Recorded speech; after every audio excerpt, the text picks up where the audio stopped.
nombre del Padre, del Hijo y del Espíritu Santo. Amén. Queridos hermanos, aquí Padre Michel Bonifaz, continuamos nuestra explicación, meditación sobre la Virgen de Fátima. Me apoyo en el libro del Padre C. Bartas, La Virgen de Fátima, capítulo 19, Un día en Fátima. En esta charla 57 vemos cómo que se hace en Fátima desde más de un siglo. No hay en el mundo ningún espectáculo comparable al que presenta la comadrería los días 12 y 13 de cada mes, desde mayo a octubre, principalmente en estos 2 meses. El 12, todos los caminos y senderos que ahí conducen son otros tantos ríos que derraman sus oleadas vivientes en el amplio santuario. Empezó esto con 3 niños y hoy son decenas de miles de personas que cada año van a visitarlo. La mayoría de los peregrinos van a pie, tanto de los puntos más alejados del país como de los más próximos. Se ven a veces modestos troncos y sencillas monturas llevando el equipaje más indispensable para el camino. Más a menudo es la madre la que lleva sobre su cabeza la cesta de las provisiones para toda la familia, para todo el tiempo del viaje, que puede ser incluso de 10 o más días. Una pequeña parte de peregrinos viene en auto y en carruaje. Este libro fue escrito en los años 40 del siglo pasado. Por ejemplo, se ha calculado que el 13 de octubre de 1951, 18.000 fueron 18.000 los autos y por consiguiente 100.000 más los peregrinos llegados por este moderno procedimiento sobre un total de al menos 1 millón. Entonces son de veras mucha gente que va allá y recibe bendiciones, recibe gracias, y sobre todo al inicio los milagros fueron extraordinarios. La mayoría de estos peatones tienen auto en casa o lo dejan en el garaje o lejos de Fátima para hacer a pie todo o parte del camino que ha de llevarlos hasta la cova de la Virgen. La primera preocupación de todo peregrino al llegar es la visita a la capilla, cuando la afluencia de gente lo hace posible. Cada uno procura ver al menos la venerable imagen que durante estos 2 días es sacada de la capilla y situada en el patio que la precede sobre una columna de piedra elevada en el mismo lugar donde estaba el arbusto de las apariciones. Y así la imagen hace posible a nuestros ojos algo que vieron, lo que vieron los niños. Los niños vieron la Virgen, nosotros viviente, que hablaba con ellos misteriosamente, y porque ellos solo se le escuchaban la Virgen, nosotros vemos la estatua, el mismo lugar, ¿y por qué no? ¿Y por qué no? Si ella apareció ahí es por algo, ¿no? Y María trabaja con Jesús y para Jesús, no trabaja independiente de Jesús, ¿no? Con qué fe y con qué abundancia de lágrimas todos estos peregrinos olvidados de fatiga saludan a su madre. Le hablan a veces en voz alta, le dan gracias, invocan su ayuda y, por así decir, le arrancan los divinos favores. Pedid y recibiréis, dijo nuestro Señor. Buscad y encontraréis. Tocad a la puerta, se abrirá. Las madres levantan a sus hijitos para que, si sus manos no pueden alcanzar a la Virgen bendita, siquiera sus ojos la contemplan. ¿Ves? Sí, ¿por qué no? ¿Por qué no? Pobres protestantes que son huérfanos, no tienen madre. A menudo se ven alrededor de la capilla peregrinos que van dando la vuelta de rodillas el número de veces prometido a Nuestra Señora. Algunos han hecho este sacrificio durante el trayecto. Antes de llegar, vienen aquí a terminarlo. Inevitablemente, el gran número de los que van llegando los acusa y los estruja a pesar de la buena voluntad que puede ponerse en respeto a su plegaria. Inevitablemente dije, el gran número de los que van llegando los acusa y los estruja, a pesar de la buena voluntad que puede ponerse en respetar su plegaria. Los hay que dejan su paso señalado con huellas de la sangre que brota de sus rodillas, contusionadas por las piedras. Bueno, en sí no es necesario hacer todo esto, pero es una mortificación que uno se impone, y los primeros que hicieron tanta penitencia, mortificación, sacrificio, fueron los niños, y la Virgen pidió: quiero que hagan sacrificios, oraciones, sacrificios por la conversión de los pecadores. Queridos hermanos, 100 años después, bien 103 años después, bien sigue nuestra Madre Santísima su obra maravillosa, sigue de pedir a Jesús por los que tienen interés en recibir su gracia, su ayuda. Es importante, ¿eh? Bueno, por ejemplo, en la primera aparición la Virgen dijo: ¿queréis ofrecer a Dios sacrificios y aceptar todos los sufrimientos que quiera enviaros en reparación de los pecados tan numerosos que ofenden a su divina majestad? ¿Queréis sufrir para obtener la conversión de los pecadores, para reparar las blasfemias, así como todas las ofensas hechas al corazón de María? ¿Queréis? Bueno, ella pide, ellos quisieron, hicieron, y recibieron muchas gracias y bendiciones. Entonces esta pobre gente que viene de rodilla caminando, claro, si tiene corazón de agradar a Dios y arrepentido, Dios lo toma en cuenta. No es necesario herirse las rodillas, pero si no es necesario, pero con prudencia. Al anochecer, ¿dónde irá a refugiarse ese inmenso gentío equivalente a la población de una gran ciudad? Nadie se preocupa de ello. ¿Y dónde ir a buscar un restaurante para la cena, una habitación para dormir? Se come donde se puede. Algunos comerciantes han traído camiones cargados de frutas. Algunas mujeres venden higos secos y altramuces, pero sin detenerse mucho en las cosas de la tierra. Se reanuda pronto el curso de las devociones. Tiene uno tantas cosas que decir a la Virgen. Bien, durante siglos y siglos hubo peregrinaciones. Los siglos católicos eran de mucha peregrinación, De hecho, las cruzadas tuvieron lugar porque los peregrinos que iban a Tierra Santa estaban molestados, bastante fastidiados por los musulmanes turcos que habían conquistado en los años, un poco antes del año 1100, conquistado Tierra Santa, y bien los molestaban. Y además, como querían entrar en Europa y tomar las naciones cristianas, ahí el Papa dijo: yo basta, rechazan este peligro. Entonces siempre hubo peregrinaciones, y hoy sigue, gracias a Dios, a pesar de todo. Suena procesión de las antorchas. Y hablamos un poco de este tema ahora. Procesión de las antorchas. Suena el campanario, las campanadas de las 10. La cruz de cristal que domina la torre se ilumina. Oye, entonces las vagas sombras de aquellas oleadas humanas que se agitan en la cova se iluminan con pequeños puntos luminosos que rápidamente se multiplican por centenares de millares, transforman la cova en un mar de vivas llamas. Pues estamos de noche, ¿eh? Desde lo alto de la escalinata de la basílica, la mirada abarca la inmensa explanada limitada a izquierda y a derecha por los hospitales y casas de ejercicios, y al fondo por la línea del horizonte, después que las últimas grandes reformas han hecho desapareciese el pueblo que se había levantado frente al santuario, y se divisa por todas partes como un mar de fuego. Entonces son miles y miles y miles de antorchas, de cirios alumbrados. Cuando llegan a la capilla los señores obispos allí presentes, comienza la procesión de las antorchas. Procesión decimos por decirlo de alguna manera. Para moverse convenientemente, el cortejo de estas multitudes exigiría muchos kilómetros de avenidas. No obstante, se procura organizar una especie de serpiente luminosa que despliega como puede sus anillos en el espacio demasiado estrecho de las 28 hectáreas de la explanada, siguiendo unos senderos trazados convencionalmente por cables metálicos. Entonces, en un campo donde había unos árboles, donde pastoreaban unas ovejas, hace 103 años, en 1917, la Virgen aparece. Ahora, ¿qué pasa?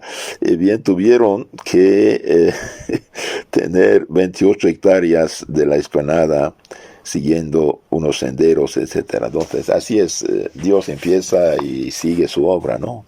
Sigue su obra, pero hemos visto en las charlas anteriores cómo fueron perseguidos estos niños, cómo hubo oposición de todos, de bastantes sacerdotes, de obispos, del gobierno que mandó el pequeño funcionario secuestrar a los niños, torturarlos psicológicamente, amenazarlos de muerte, incluso el mismo cura que nunca ha aceptado la cosa. Y hoy una explanada de 28 hectáreas llena de 1 millón de personas a veces. Cuando termina la procesión con el canto del credo es casi medianoche. Entonces 2 horas de procesión, de oración, de penitencia también, de penitencia. La adoración nocturna, hablamos ahora de la adoración nocturna, la misa de comunión. Se expone entonces el Santísimo Sacramento sobre un altar portátil en lo más alto del pórtico de la basílica. Se reza ordinariamente rosario, añadiendo antes de cada decena una explicación del misterio correspondiente que acostumbran hacer, sucediéndose ante el micrófono los sacerdotes presentes y aún los extranjeros. Lo que es, hermanos, el rosario es meditar el Evangelio, en los misterios heredados de Santo Domingo, en los 15 misterios que corresponden a los 150 salmos, y bien, misterios gozosos, bien se medita la infancia, la grande noticia de la encarnación. Dios hace visible, se hace hombre. Un día un sabio científico alemán perdido, ignorante de la fe, dijo a un católico: si Dios fuera, como dicen, tan bueno, se hubiera ocupado más de los hombres. Y un católico contestó: buena noticia, Dios se hizo hombre, se llama Jesucristo, y este hombre siguió el Evangelio en la historia, se hizo bautizar, se hizo católico, ¿no? Entonces, en primer misterio, como sea, los gozosos, la infancia de Cristo, dolorosos, la pasión, lo que hizo por nosotros, y finalmente los gloriosos, la victoria, triunfo de Cristo. Y como estos alumnos de los protestantes infiltrados en la Iglesia católica, que quieren protestantizarnos sin decirlo, querían eliminar el rosario. Pablo VI no se atrevió a eliminarlo ni a hacer más corto en la Ave María, y Juan Pablo II añadió misterios en lugar de suprimirlos, pero los propuso y no los impuso, cuidado. Entonces, pero gracias a Dios que dejemos nuestra madre a nuestro lado y la veneremos, ¿no? Entonces meditan rosario. A las 2 o 3 de la madrugada se confía el cuidado de adorar a Jesús sacramentado y de honrar a su madre, a las delegaciones de las diversas diócesis o asociaciones, respetando las delegaciones representadas, las cuales van relevándose cada hora, mientras los demás grupos descansan un poco. Si pueden, a menudo el gentío que queda ante el ostensorio es tal que no se osa privarle de los rezos y alocuciones retransmitidas continuamente por los altavoces. Todo concretamente, toda la noche están en oración. Bendito sea Dios. Hagan oración. Muchas almas van al infierno porque nadie reza por ellos. Así que, hermanos, es importante a Jesús por María. Hay cuántos descubren la fe ahí, cuántos se confiesan, cuántos se conocen con Dios, cuántos mejoran, cuántos estaban en peligro y ahí se fortalecen. Entonces estos pobres protestantes que no entienden nada para honrar a Jesús supuestamente, rechazan a la madre, son equivocados.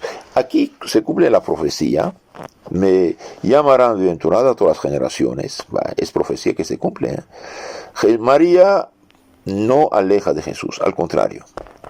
Los que se hayan fatigado se dispersan para echar en el suelo o dentro de los carros o autos los que han traído. Los hombres procuran hallar un sacerdote que los oiga en confesión y hacen cola, a veces horas enteras, aunque sea preciso aguantar pacientemente bajo la lluvia y la llovizna. Sí, los hombres hacen cola. Los hombres hacen fila durante horas y horas esperando bajo la lluvia y llovizna para confesarse. Y entonces, ¿qué pasa? Es pena estar cumpliendo lo que dice Jesús. Reciben el Espíritu Santo, dijo Jesús a los apóstoles, que eran sacerdotes, a quienes los pecados quedan perdonados y a quienes tienen que ser retenidos. Entonces, los que alejan de la Virgen, pues se alejan de Jesús también. ¿Cuántos de esos pobres hombres, no siendo católicos, nunca hubieran confesado sus pecados? A las 6 de la mañana, todas las bocinas de los coches comienzan a sonar durante un largo rato. Original alboroda. A las 7, uno de los obispos presentes celebra la misa de comunión general. Pues claro, toda la noche se confesaron. Los cantos de la escuela, formada originalmente por el seminario diocesano, el seminario local de las misiones extranjeras, se entrelazan con los cánticos de la muchedumbre. Entonces, un pueblo donde no había nada, una diócesis donde había un sacerdote, y ahora tiene 2 seminarios ahí, diocesano y de las misiones extranjeras, y hospitales para cuidar a los enfermos, y confesionarios para sanar las almas, y iba a decir restaurante, pero o sea, las iglesias para alimentar con el cuerpo de Cristo. El que come mi cuerpo y mi sangre tiene la vida eterna. De veras, María es la gran misionera. Claro que sí. Igual que la Virgen de Guadalupe, cuando apareció, son miles, hasta millones de pobres paganos que se convirtieron, hicieron el noble pueblo católico de México, uniendo todas las tribus opuestas antes en guerras unas contra otras. María unifica, María lleva la salvación de Jesús, claro. María no aleja de Jesús. Hay de los que insultan a la Virgen Madre, sí, pobrecitos de ellos. El momento de la comunión, decenas de sacerdotes vienen a llenar en las enormes copones, cada uno de los cuales contiene más de 6.000 formas. En sus copones de dimensiones corrientes de un modo especial para la distribución de la Sagrada Comunión al aire libre. Son copones hasta 6.000 formas contienen, bien dan la comunión. Decenas de sacerdotes. Claro, hoy inventaron los de los ministros. Bien, no es correcto. No es correcto. Y el sacerdote que va a sentarse con uno flojo para que una pobre mujer, unas mujeres den la comunión, realmente hace algo que no es católico para nada del mundo. Aunque lo hayan permitido supuestamente, no es correcto. Hace siglos y siglos, y bien todos los papas, sacerdotes, obispos, concilios, nadie puede dar la comunión si no es consagrado, sacerdote, al menos diácono, con permiso de hecho. Y hoy cualquiera ya es ministro y cualquiera quiere dar la comunión y cualquiera no, señores. No, están jugando con el más sagrado que tenemos. Esto no es obediencia, va a llevar a otras cosas. Por ejemplo, aprovechando de la peste actual, casi muchas conferencias episcopales, no sé si todas, espero que no, obligan a la gente a comulgar en la mano. No es correcto. La ley de la iglesia es que permite a los fieles comulgar en la boca y de rodilla. Ninguna conferencia, ningún obispo, ningún sacerdote puede decir, usted desobedece a la iglesia porque no comulga en la mano. No, señor, la iglesia dice, los fieles tienen derecho a comulgar de boca y de rodilla y en la boca. Es verdad que bajo presión modernista se abrió también en la mano, pero no es correcto. ¿Por qué? Porque la comunión, la mano, que los hermanos, viene de los herejes protestantes, y antes de los protestantes otros herejes, los arianos en siglo IV, los que negaban la divinidad de Cristo, comulgaban en la mano para decir que no creen en la presencia real, porque para ellos Cristo no es Dios hecho hombre. Y hoy, ¿por qué imitar herejes? ¿Por qué seguir el camino de los herejes? ¿Qué quieren? ¿Quién manda? De hecho, hoy la ley de la iglesia, aunque hayan permitido la mano, por desgracia, bajo presión modernista, lo que no es correcto, ni católico realmente, de todo modo, dejan a los católicos permiso, digamos, la ley más bien de comulgar de rodilla en la boca. En una iglesia, por ejemplo, si 50, 100 personas se niegan a comulgar en la mano, ¿qué va a hacer el sacerdote o el obispo? O entonces en este caso que no comulguen, se vayan y Dios les dará mayores gracias. ¿Por qué? Porque hacen acto de protesta de fe contra influjo herético protestante. Entonces aquí vemos decenas de sacerdotes, dan la Santa Comunión a la gente. Pero dura mucho tiempo, ¿no, señores? Cuando hay comulgatorios largos, se puede dar muy fácilmente a mucha gente la comunión sin perder tiempo. ¿Por qué? Porque si uno al lado del otro está de rodillas, el sacerdote no espera al otro. Y además, así es. Entonces reparten luego el pan eucarístico entre la multitud que lo solicita arrodillándose, a menos que una más reducida afluencia permita que los comulgantes se acerquen a un cable de acero que sirve de comulgatorio. Dios mío, maravilloso, todos de rodilla, claro. Sí, la iglesia durante siglos y siglos y siglos que hizo así porque quiere imitar a herejes. En los años 70, más bien 70, 80, unos perdidos de Europa, cabezas vacías, discúlpeme, pero estoy un poco enojado. A pesar de la ley de la iglesia, violando la ley de la iglesia, empezaron para imitar a los protestantes de la comunión a la mano. Pablo VI, para evitar un cisma de estos herejes, les dio un indulto, un permiso a ellos. Y ahora quieren eliminar la ley de la iglesia, la costumbre de todos los siglos, y obligar a la gente a la mano. Y si alguien dice, no, usted desobedece a la iglesia, no, señor, son ustedes los desobedientes a la iglesia. La iglesia dice, de rodilla en la boca, punto. Entonces se ha dado el caso de distribuirse la Sagrada Comunión a algunos fieles que se habían rodeado sin dar muestras de haberse percatado de ello en los charcas de agua de 5 a 6 centímetros de profundidad, pues había llovido durante toda la noche. Tal cosa ya no ocurre ahora después de haber sido nivelada y acondicionada la explanada. Entonces, ¿qué es? Hasta en el lodo se ponían de rodillas estos fieles por adorar a nuestro Señor. Ahora somos grandes, ¿no? Adultos, tenemos que imitar a los protestantes. No, señores, no es correcto. No es correcto. ¿Por qué? Porque como cada gotita de agua es agua, cada parcelita de hostia es Cristo. ¿Y qué pasa con las parcelitas de hostia que quedan en la mano? Y yo que doy la comunión siempre de boca y de rodilla y con patena, y regularmente hay pedacitos de hostia que caen en la patena. Sí, cuidado. Si la iglesia por el Espíritu Santo hace siglos y siglos puso de rodilla con patena en la boca, no es por azar, señores. Y todavía hoy las iglesias orientales separadas o católicas siempre dan en la boca. Incluso a los leprosos daban la comunión con una cuchara larga, pero lo daban en la boca. La cifra de las comuniones en Fátima distribuidas alcanza casi la quinta parte del número total de los peregrinos. Faltan siempre confesionarios, sacerdotes, confesores. Así se explica que el día 13 de octubre de 1951 solo se partieron 100,000 comuniones, o sea que comulgaron la 10ª parte de los presentes, es decir, 100,000 sobre 1,000,000. Pero porque faltan sacerdotes y faltan confesiones y confesionarios, todos quisieran confesarse, ¿no?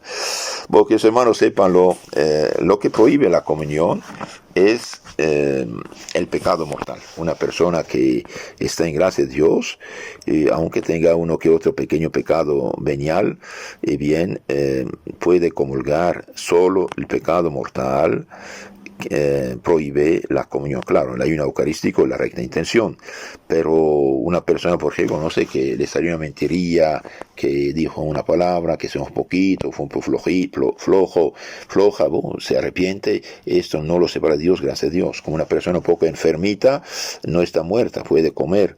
Entonces, comulgar cuando uno está en las disposiciones, con tal que no haya pecado mortal, ¿sí? Después nos habla aquí el Padre de la procesión de la Virgen, de la despedida Voy un poco a alargar, es interesante que todo sea una sola charla un día en Fátima. Procesión de la Virgen. Después de haber desayunado, los peregrinos aprovechan el tiempo libre, entre comillas, para continuar sus devociones personales y visitar los establecimientos de objetos de piedad. Las reformas, sobre todo en la casa de los videntes, en Aljustrel y la colina del Cabezo, donde vivieron estos niños, donde apareció en otro lugar la Virgen también. Durante este tiempo los servitas, los que ayudan ahí, trasladan los enfermos al atrio y los colocan bajo las tiendas dispuestas al afecto. Los hay a centenares provistos del certificado médico necesario para su admisión. Llega a mediodía, la hora en que la Virgen se apareció a los pastorcillos, la hora en que millares de testigos que viven todavía recibieron los fenómenos atmosféricos que señalaban la presencia de la Señora. Es también la hora del máximo fervor, el momento de la fe más conmovedora. Aquí dice los que vieron los fenómenos. Claro, el libro fue escrito en los años 50, ¿sí? Es retirada la imagen de su trono y llevada solamente hasta el altar instalado en el pórtico donde va a celebrarse la misa de los enfermos. Las floridas andas entre cuyas flores se ve a veces una blanca paloma, son llevadas por dignitarios designados por el señor obispo, preceden grupos de acción católica u otros que lo han solicitado, estandartes de las asociaciones, parroquias y diócesis, y en último lugar la clerecía y los obispos. Con frecuencia vuelan aviones sobre la multitud y dejan caer ramilletes de flores que los peregrinos deshojan para arrojar los pétalos, juntándolos a los que ellos mismos han traído sobre la bendita imagen que pasa. Lienzos blancos y pañuelos en número incalculable, ondean por encima de las cabezas con un inmenso aletear de palomas que buscan acercarse a la Reina del Cielo.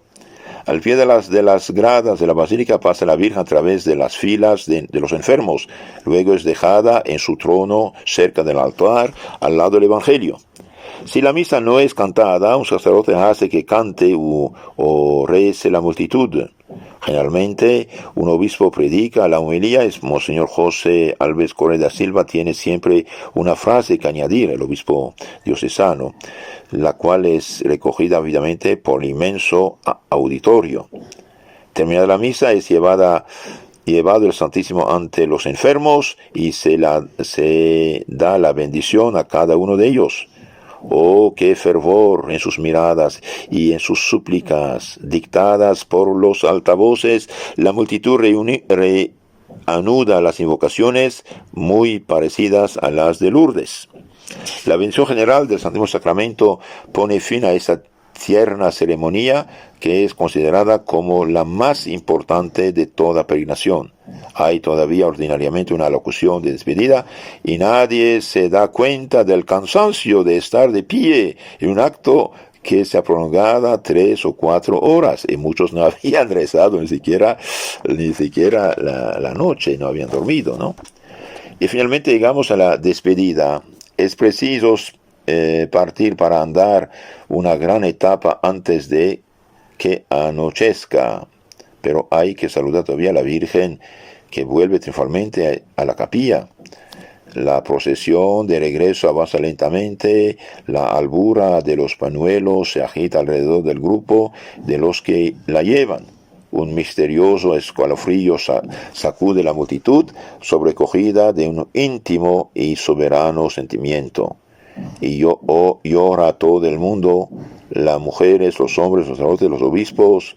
Es un espectáculo nunca visto. Realmente solo la Virgen puede hacer estas maravillas, ¿no?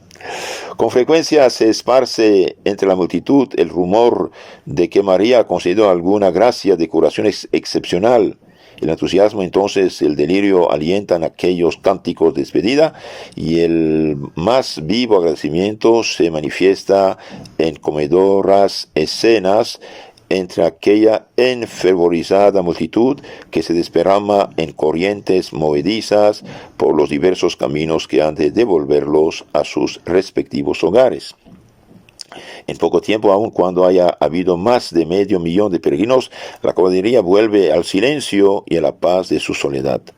Quienes no han podido acercarse a la capilla de las apariciones para dejar su ofrenda en los grandes cepillos, aprovechan estos postreros momentos.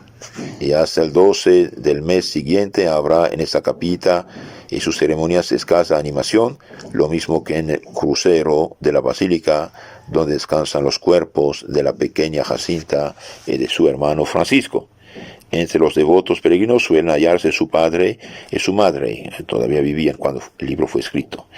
Cuando les dejan quienes desean verles, se mezclan entre la multitud anónima para revivir con la oración el consolador recuerdo de los dos hijitos que tienen en el cielo. No queremos dejar de consignar que la lluvia que reciben alborozadas las cisternas de la Comorga acompaña con frecuencia, y aún diríamos con mucha frecuencia, a los peregrinos durante los 2 días de la visita a Fátima, al menos durante unos cuartos de hora. Si alguien se lamenta de ello, el señor obispo responde: dejen que lleva. Así los turistas que no nos hacen ninguna falta no vendrán, mientras que el pueblo fiel no faltará ni uno. Pero nadie ha visto nunca que la lluvia interrumpiese alguno de los actos de la peregrinación, aún mandando el señor obispo que cerrasen animosamente las paraguas. Esta fuerza, este aliento, esta confianza popular está justificado por un fenómeno que el pueblo ha comprobado y que nunca hasta el presente ha visto presentado como una gracia excepcional, como el milagro de Nuestra Señora. Un día, 20 minutos después de la procesión, fui a ver a una mujer sanada milagrosamente, a quien antes había visto entrar en el hospital. Yo esperaba encontrar ahí a médicos, servitas ocupados en atender, si no a los enfermos venidos en la peregrinación, por lo menos a los indispuestos, accidentados de aquel día. La cova estaba vacía y también el hospital. Solo una enfermera barría las salas. Quedó ella muy sorprendida de mi extrañez y me dijo: nunca hemos tenido que actuar como puesto de socorro. Y bien, no hay accidentes, gracias a Dios. El señor obispo, a quien referí los sucesos, me respondió: en las peregrinaciones nunca hay enfermos. En las peregrinaciones nunca hay enfermos. Al año siguiente manifesté mi maravilla ante tales afirmaciones al doctor Pereira Gaines, jefe del servicio médico. Los concursos o reuniones, le dije, duran casi 24 horas y agrupan tantos seres humanos como las mayores aglomeraciones urbanas. Ahora bien, no hay ninguna ciudad de varias centenas de millares de habitantes que no suministre diariamente un importante contingente de clientes a médicos, clínicas, dispensarios, etc. Cualquier grupo excursionista o equipo de fútbol tiene un pequeño botiquín que funciona. Todo mitin tiene su puesto de socorro, que no siempre es inútil. 2 o 3 veces en 22 años, me respondió el conocido doctor, por tanto, en 132 peregrinaciones, 2 o 3 veces en 22 años he tenido que tratar enfermos que habían contraído su dolencia durante el camino viniendo a Fátima. Pero no recuerdo haber tratado ninguna dolencia contraída aquí. Ahí también hay una recompensa del cielo por los peregrinos. ¿No le parece, doctor, que eso es algo maravilloso? Sobre todo teniendo en cuenta que aquí parece haber muchas causas capaces de engendrar enfermedades. La fatiga ocasionada por tan largos días de viaje con deficiente alimentación, altramuces, higos secos, sandías, etc. El descanso al aire libre, incluso bajo la lluvia, y desafiando todas las normas de higiene, como arrodillarse en el lodo y en los charcos de agua, según he visto algunas veces, etc. El doctor dijo: me veo obligado a reconocer que hay en ello un caso anormal. mas no me corresponde a mí decir si es o no milagroso. Lo que me parece más prodigioso todavía se refiere a los enfermos encomendados a nuestro servicio. A la falta de camas suficientes, están mal alojados, y algunos de ellos duermen como los demás peregrinos de su familia a la intemperie y bajo cualquier techado. ¿Cómo alojar a los 300 o 400 enfermos que hay aquí el 12 de cada mes? ¿Y qué material tenemos para cuidarlos, sino el más simple botiquín del puesto de socorro de un campamento? Pues digo que nunca se ha dado el caso de empeorar uno de nuestros enfermos, que vienen enfermos desde fuera, ni por haberse agravado, ni por haberse complicado la dolencia. Y puedo añadir que nunca ha muerto aquí ningún peregrino, ni tampoco ninguno de esos enfermos que nos llegan a veces extremadamente graves. Para mí, eso sí que es realmente maravilloso. El pueblo no ha dejado de notar esta especie de inmunidad, y únicamente así se explica la absoluta confianza con la cual afronta los riesgos de una peregrinación tan austera y penitente. La Virgen había dicho: bien, queréis ofrecer a Dios sacrificios y aceptar todos los sufrimientos que quieran enviaros en reparación por los pecados tan numerosos que ofenden a su majestad divina. ¿Queréis sufrir para obtener la conversión de los pecadores, para reparar las blasfemias, así como todas las ofensas hechas al corazón de María? Y bien, queridos hermanos, esto es lo que pasa en Fátima: penitencia, oración, sacrificio, y hay bendiciones celestiales. Entonces, María no aleja de Jesús.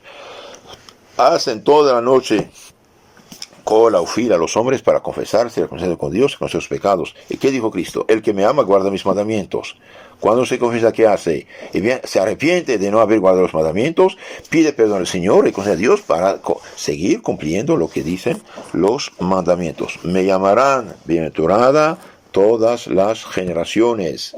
Entonces la Virgen no aleja de Jesús, sino lleva a Jesús, y es un medio, un instrumento de Dios para la conversión de los pobres pecadores. María cumple: me llamarán bienaventurada todas las generaciones. San Lucas 1:48. Que la Virgen Santísima los cuide, los bendiga, Dios Padre, Hijo y Espíritu Santo. Amén. En nombre del Padre, del Hijo, del Espíritu Santo. Amén. Queridos hermanos, si quieren conocer más y mejor su fe católica, les aconsejo suscribirse a nuestro canal que se llama Catecismo Católico Tradicional. Ahí tenemos toda la fe de la Iglesia explicada.